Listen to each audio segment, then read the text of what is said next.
bateau. Tous les migrants qui sont venus dans les années 60 et début des années 70, ils ont pris le bateau. Oui, vous et d'autres.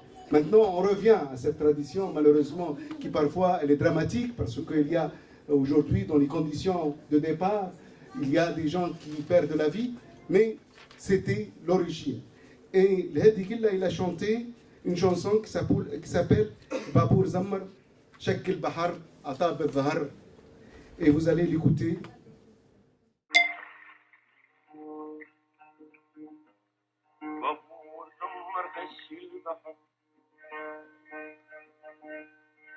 بابور زمر خش البحر عطاق السحر الأرض المصنع الزلوكة عطاق السحر الأرض المصنع الزلوكة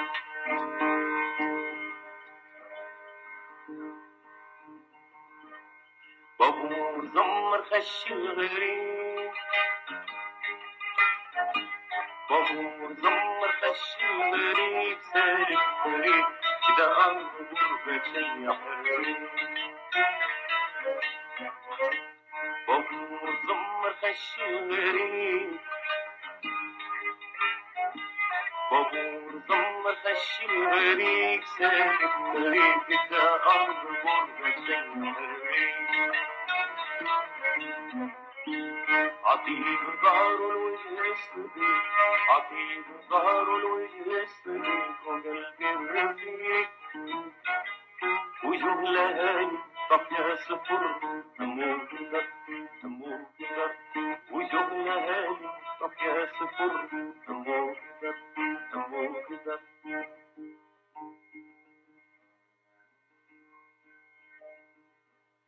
بابور زمر بالصوت عالي.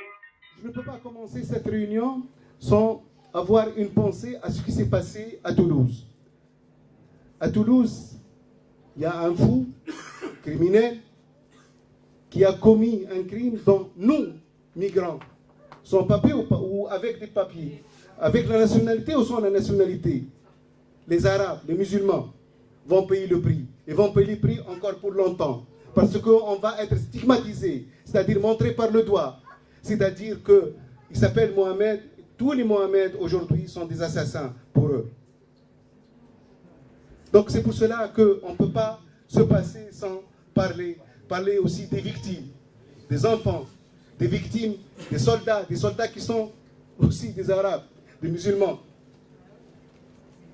Il n'a pas choisi, lui, ça. C'est pour cela que nous devons avoir une pensée pour ces victimes et nous devons condamner fermement ce crime. Voilà un peu, on ne peut pas avoir une réunion comme celle-ci sans évoquer ce qui vient de se passer et ce que va retomber sur nous, sur la vie quotidienne de chacun d'entre nous. Parce que entre hier et aujourd'hui, vous avez constaté qu'ils ne nous regardent pas de la même manière. Et merci. Donc je demande une minute de silence à la mémoire de tous les victimes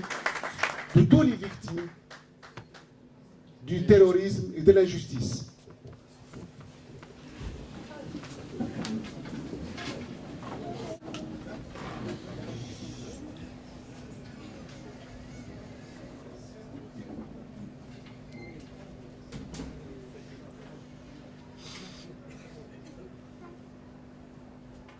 Aujourd'hui, on va parler de migrants.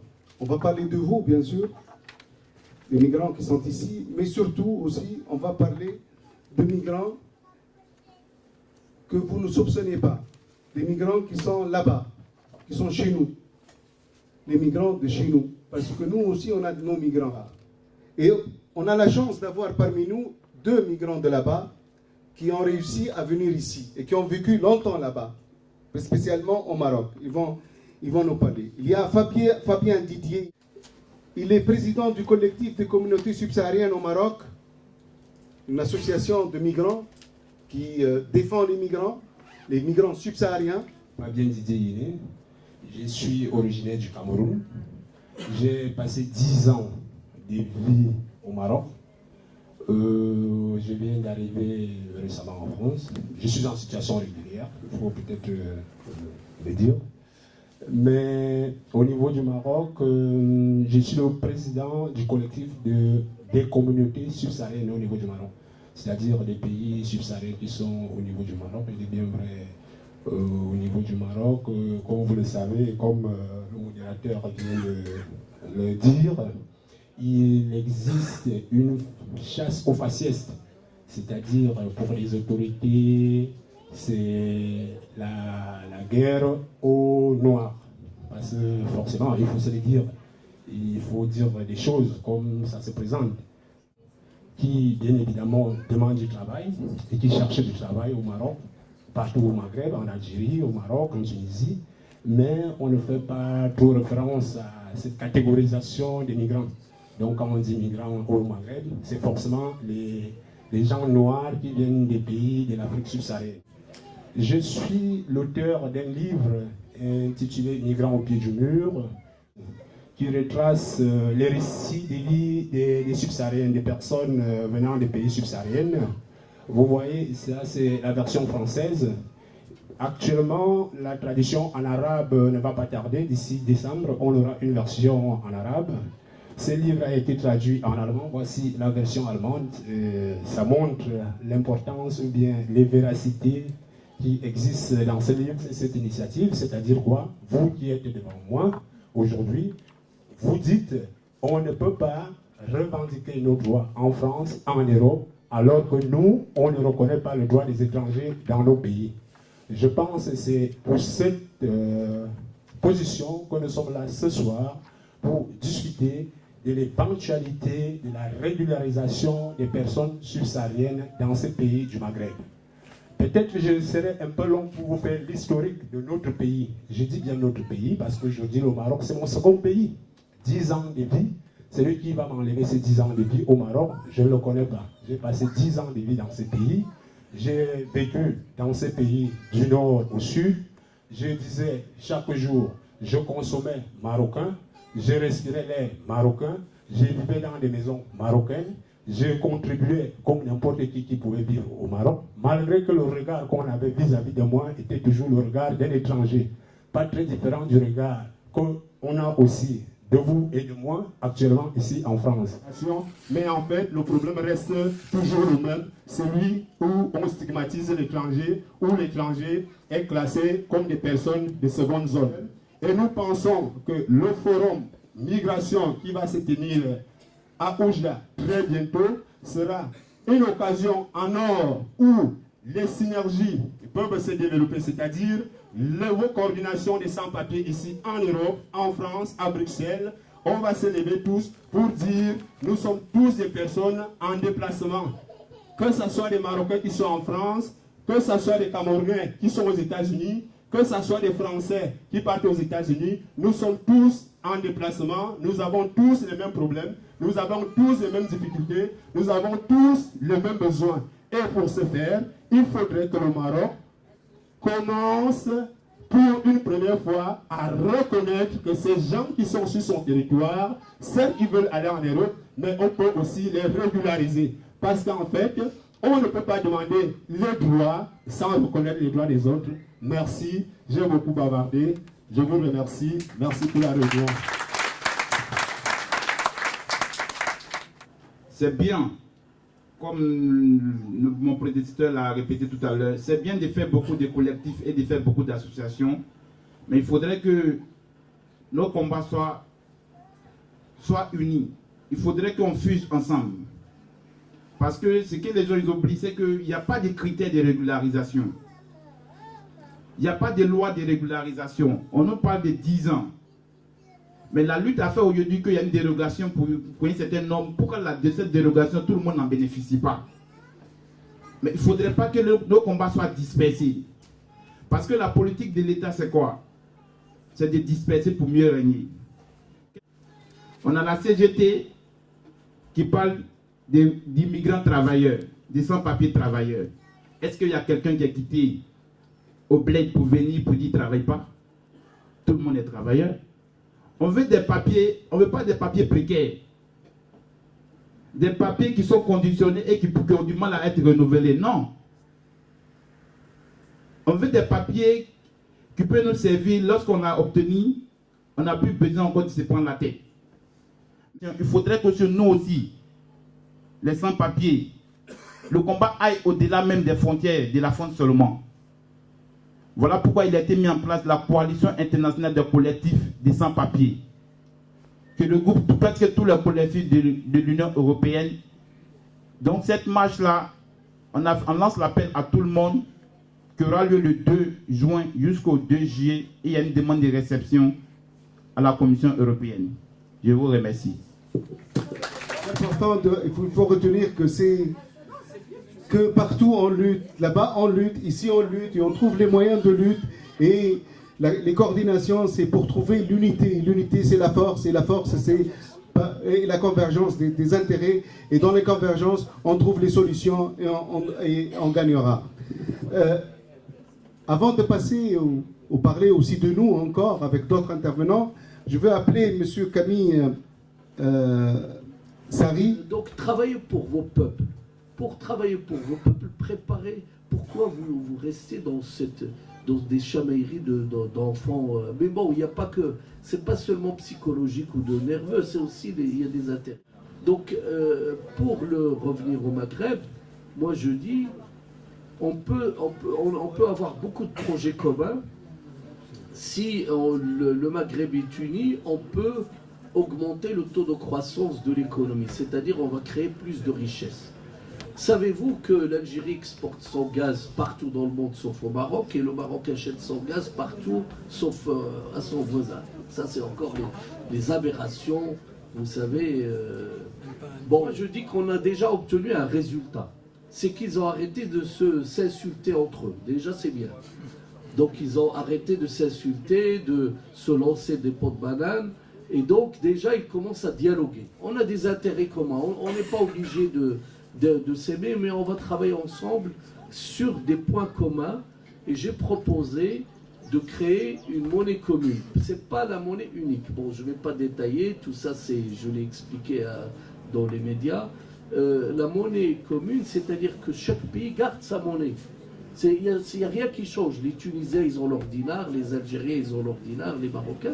Chacun garde sa monnaie, mais c'est dans les échanges. Actuellement, un Tunisien qui veut aller en Algérie, il a besoin de dollars. Ou un Algérien qui va en Tunisie, il a besoin de devises.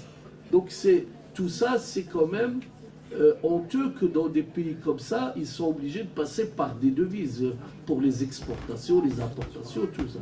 On crée une monnaie commune. C'est pas l'euro, c'est l'écu, parce qu'avant l'euro, il y avait l'écu, c'est-à-dire que chaque pays garde sa monnaie, on va pas être dans le système de l'euro, mais tout ça c'est pour faciliter la circulation. Là, je voulais maintenant parler de mon expérience sur le Maroc. Je me réjouis aujourd'hui de voir les Noirs circuler dans des villes marocaines. Pour moi, vraiment, c'est quelque chose qui est plus grand que je pouvais faire au Maroc. Parce qu'en 2005, il y avait eu des événements de Ceuta et Melilla auxquels ils avaient abattu des migrants qui voulaient juste traverser de l'autre côté, comme mon frère Fabien vient de le dire, pour chercher une meilleure vie. Ils étaient abattus. Et puis d'autres, ils étaient refoulés au désert. Et puis après ces événements, on avait résolu, on était aidé avec un compatriote aussi, qui s'appelait Placide. On était dans la chambre, on louait une petite chambre, on était dans la chambre, on commençait à réfléchir, qu'est-ce qu'on pouvait faire ici au Maroc. Lui me disait que non, on pouvait créer quand même une association pour pouvoir défendre nos droits. Moi, je lui ai dit, même si on crée une association, mais là, on n'a pas de papiers, et puis s'exposer aux autorités, ça serait vraiment un problème. Bon, comme on était des demandeurs d'asile, il m'a dit que non, la CER pouvait nous protéger. Alors on avait dit oui, il faudra qu'on puisse s'organiser parce qu'on avait compris que l'Europe menait une guerre contre nous parce qu'on était en danger sur le territoire marocain et on s'est décidé en disant que non, il faut créer une structure. On a commencé à organiser des manifestations devant le Haut Commissariat des réfugiés jusqu'à ce que le papier de Haut Commissariat des réfugiés qui n'était pas respecté. À partir de cela, il y a eu des échos.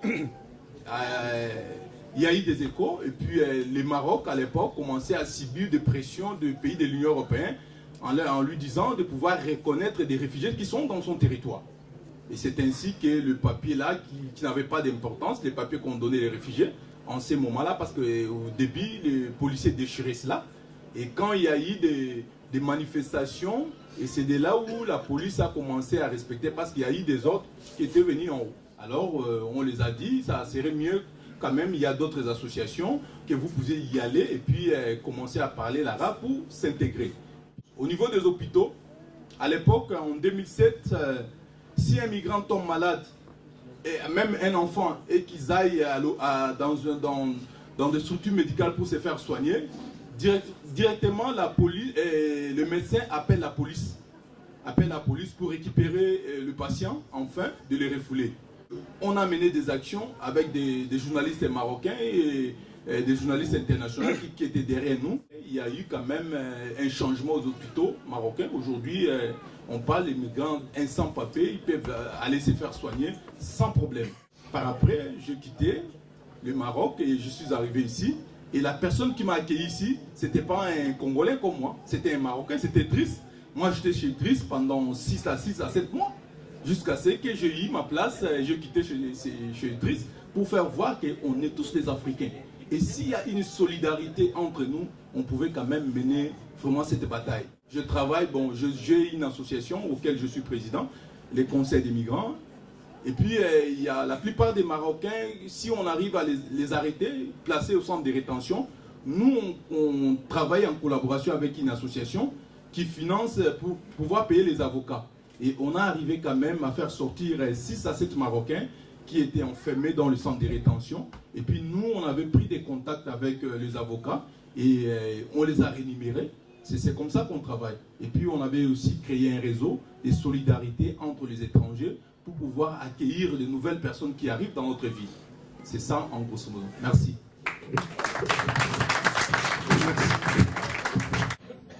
On a 600 familles qui manifestent tous les jours devant le ministère des Affaires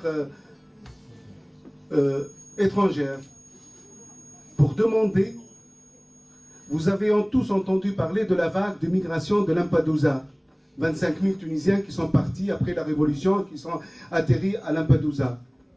Et bien parmi les 25, ce n'est pas l'objet, on peut parler toute une soirée de ce problème-là de Lampedusa, mais parmi eux, il y a un problème aujourd'hui qui n'est pas encore résolu et qui nous concerne, nous, en tant que gouvernement tunisien et tunisien. C'est 600 familles, 600 migrants qui sont partis aussi comme les 25 000, mais qui ne sont jamais arrivés. Et on ne sait pas où ils sont. Moi, j'ai été cette semaine au Maroc. Et il y avait une réunion du comité de suivi qui prépare avec nous la rencontre d'Oujda. Et c'est pour vous donner quelques informations. La rencontre d'Oujda, du forum des migrants, au niveau des migrants aussi bien au niveau du Maghreb qu'au niveau de l'Europe, on a décidé qu'elle aura lieu le 6 et le 7 octobre prochain. Alors cette date, elle est importante parce qu'elle est symbolique. C'est la date où les migrants subsahariens, ils ont fait une tentative collective de traverser les grilles entre Ceuta et Melilla et pour passer de l'autre côté et qui ont été massacrés. Vivre dans la dignité là où nous sommes comme êtres humains parce que d'une manière ou d'une autre nous apportons, nous contribuons et notre solidarité entre nous migrants et aussi avec le mouvement de solidarité des pays qui nous accueillent. Au Maroc, c'était les Marocains, ici en France, c'est les associations françaises et d'autres internationales qui nous soutiennent. Ensemble, nous construisons à notre... Premièrement, c'est que, quel que soit de quel côté on se trouve, on est souvent confronté à des lois inhumaines, hein, qu'on soit salarié ou dirigeant, on est confronté à des lois inhumaines. Et moi qui ai vécu en France, qui a été aussi un peu salarié à un moment donné avant d'être universitaire aussi, j'étais aussi mon propre pays, hein, je suis originaire du Maroc, j'étais confronté à cette situation ubuesque, kafkaïenne, tous les jours, où tous les soirs, je ne savais pas si le lendemain, les 20 ou 30% de travailleurs subsahariens que j'avais, hein, j'allais les retrouver le lendemain. Et lorsque j'en discutais avec les inspecteurs du travail, hein, ils appliquaient bêtement une loi qu'on leur imposait, qui était, à partir du moment où ils n'avaient pas de papier, ils n'avaient pas le droit de travailler. Cette question de la libre circulation est une autre question qui est fondamentale et qui est liée à l'immigration ici. C'est la question de la régularisation. Et porter cette question de la régularisation des sans-papiers là-bas ne peut être que bénéfique ici pour mettre en compte dans la contradiction déjà les pouvoirs publics dans ces pays-là et ici, et construire surtout une mobilisation des immigrés avec ou sans papier ici et là-bas. Les pays comme le Maroc et autres qui doivent faire la chasse aux migrants sur leur propre pays. Donc c'est ça qui est grave, c'est ces accords de réadmission dans le cadre de l'aide au développement. C'est ce qu'on doit dénoncer. Et ceci, c'est justement dans le cadre des directives européennes. Et c'est pour cette raison que les sans-papiers, dans le cadre de la marche européenne, vont dénoncer ces directives. Parce que, a priori, les principaux responsables, ce sont les chefs d'État. Merci. On parlait avec des amis toujours de la libre circulation au Maghreb. Pourquoi ne pas parler aujourd'hui de la libre circulation en Afrique? Je pense que nous devons voir les choses à un autre niveau que de rester toujours cloisonné sur « je suis l'immigré qui est là, qui attend sa carte de 10 ans ». Et peut-être la nationalité française après pour être protégée définitive. Et oublier ce qui s'est passé, comment j'étais venu ici en Europe, en France et tout ça. Parce que tout simplement, nous sommes tous venus d'ailleurs. Nous avons un devoir moral de dire d'où nous venons. Parce qu'on ne part pas de son pays par gaieté de cœur. On ne part pas parce qu'on a envie de partir. Dès qu'on part, on enterre notre destin, notre passé, notre histoire, nos amis, nos frères et sœurs, on les enterre tous et on part pour renaître ailleurs.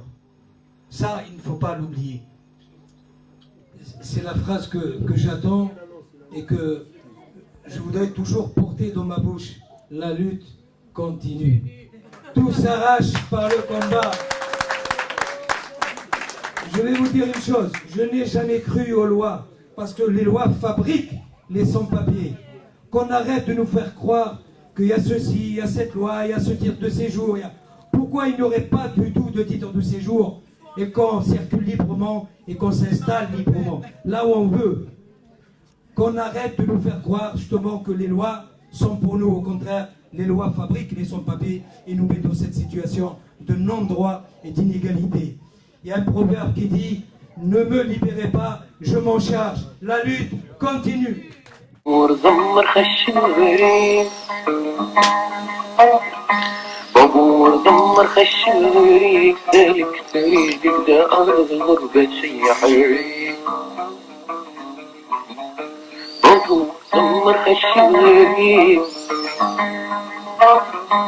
بابور زمر خشم غريك سالك طريقك ده أرض بشي حريك